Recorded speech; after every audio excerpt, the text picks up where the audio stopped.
the wet ball drill and how it relates to running your business, because you're probably not an NFL quarterback. My goal is to help restaurant owners finally get to where they want to go. But more than that, my goal is to find entrepreneurs within that segment that actually know what it means to hustle. That's my goal. Come on the journey with me. Restaurant Marketing Secrets, episode 564. I'm your host, Matt Plapp, and I am fresh back from Miami, Florida. I was down there for Grant Cardone's 10X Growth Conference. Grant, love him or hate him, is full of energy, excitement, and motivation. And if you don't even know him, what you're going to find online is you're going to find a over-the-top, very wealthy, very successful entrepreneur, and he is in your face. And he's a real estate guy. But 10X Growth Conference every year is an event that all of us should go to. The energy in that room, the positivity, the motivation, and on top of that, the speakers that he brought in over 3 days brought massive value. Today, we're going to talk about one of those speakers. It was Peyton Manning on yesterday, Thursday, April 4th. Peyton Manning told a story. And by the way, if you don't know who he is either already a Hall of Fame quarterback or soon to be, but he played for the Indianapolis Colts the majority of his career. He played a couple years at the end at Denver for the Broncos, and he won a few championships. Was a rock star, was a technician. And I'm going to tell two stories that he told. And I want you to look at yourself with these because I'm going to look at myself. The first story was every year after the season was over, in the offseason, he went back and he trained with a coach that he had at the University of Tennessee. Was an assistant coach, was a quarterbacks guy. And he would go there and train with him every offseason. Did it after his first and all the way to his 16th. And I don't know how long he played, but I think he played into his 40s, but he did it every single year. And he was talking about how people would ask him, you're 16 years into your NFL career. You're a Hall of Fame quarterback with Super Bowls.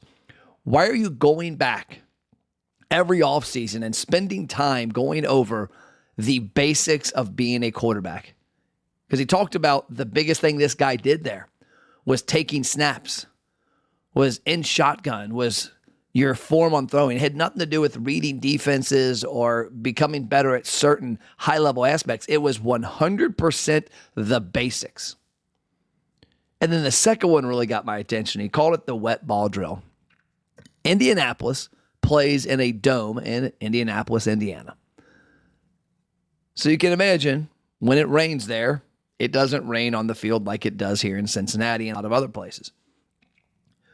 Well, every week, his team would do what they called the wet ball drill. The coach would come over and he would take the water bottles and he would spray down the football and they would practice with wet balls. And he said, one week we're doing this drill and his center looked at him and said, why in the hell are we doing the wet ball drill this week? We're playing home. There is 0% chance of rain. And Peyton said, he looked at him and said, I don't know.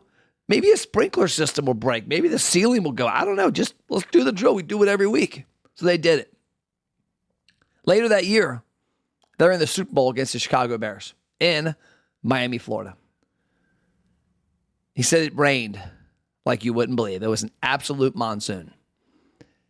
The Chicago Bears fumbled 4 snaps. The Indianapolis Colts fumbled 0. Why? Because every week they prepared for the wet ball drill. They prepared that when that time came, whether it came that season or the next season, he was ready because every single week he was doing it. This hit me last summer. Last summer from July until December will go down as probably my hardest time ever as an entrepreneur. And it came down to the expensive nature of our company's growth, me not running the company the best I could financially. And it also comes down to me not sticking to the basics consistently. What I mean by that, was I wasn't doing something I do every week now that has helped us fix our financial position since then, become healthier, get ready for the future. But I wasn't doing it every week then.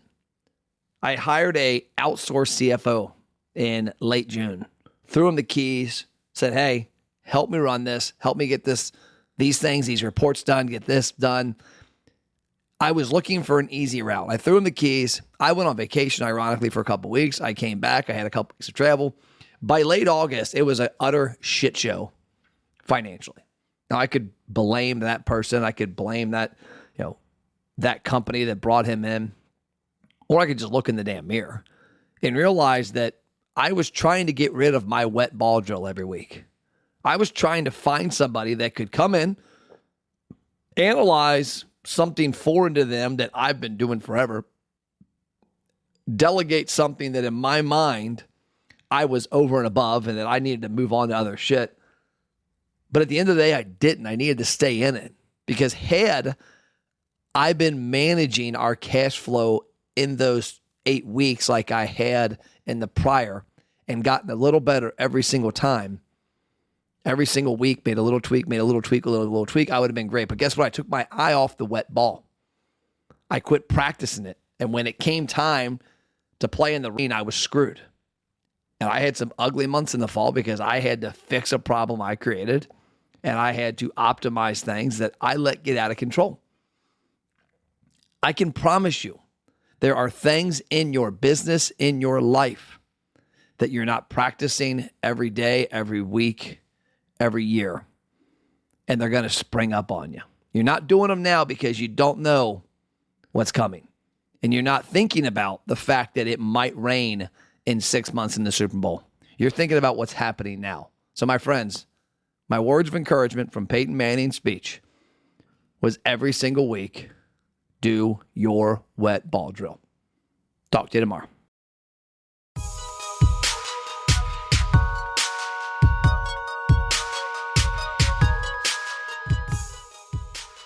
So as you know, I don't charge for my content. We don't have sponsors.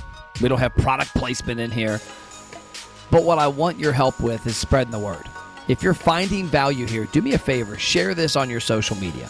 Share an episode with something that made sense to you, that's relevant to your restaurant, that you got value from, and tag Matt Plapp and America's Best Restaurants. Also, go to America's Best Restaurants on Facebook and on Google and leave us a review. Let us know the impact we've had on your restaurant with our roadshow, with our marketing help, or with our podcast. And last but not least, if you want to take the next step and help me out a lot and help us out a lot, text me a testimonial, 859-743-2408. That's my cell. A selfie video would be awesome about the impact this content or our company is having on your independent restaurant. But worst case scenario, just a few kind words. The way we can help lift this industry up is to help get content like this to more independent restaurant owners, and you are the key to spreading the word. I appreciate your support. Have an amazing day.